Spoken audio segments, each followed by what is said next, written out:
La Russie pratique la désinformation dans les tensions politiques au Proche et au Moyen-Orient, région déstabilisée par le conflit entre le Hamas et Israël, a affirmé le président de Microsoft Brad Smith depuis Paris samedi. Monsieur Smith participe au Forum de Paris sur la paix, qui s'est ouvert vendredi et se poursuit samedi. Il était interrogé par la radio France Inter sur le rôle de son groupe, géant de l'informatique et des technologies, pour promouvoir la paix. Il a assuré que l'une des réponses de Microsoft et de ses concurrents était de lutter contre la désinformation, en faisant notamment progresser l'intelligence artificielle, IA. La première réponse est celle que Microsoft et d'autres entreprises poursuivent, en créant des outils technologiques qui facilitent la détection de contenus manipulés, modifiés, altérés, y compris par l'utilisation de l'intelligence artificielle, que ce soit plus facile à détecter, a-t-il avancé.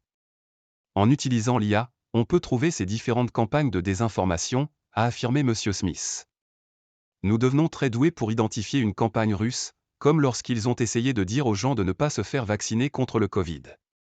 Ou, aujourd'hui, quand on voit la désinformation russe au Moyen-Orient, a-t-il expliqué. Quand on pense à ce genre de faux contenu, de contenu altéré, il est créé, distribué, il est sur Internet.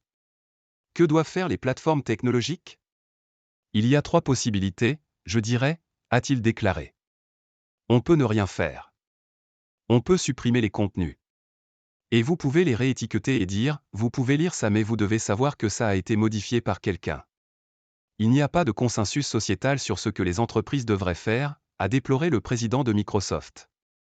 La régulation des technologies et des contenus sur Internet est l'un des sujets du Forum de Paris sur la paix, qui réunit une vingtaine de chefs d'État et de gouvernement, de nombreux ministres et des dirigeants de grandes institutions internationales.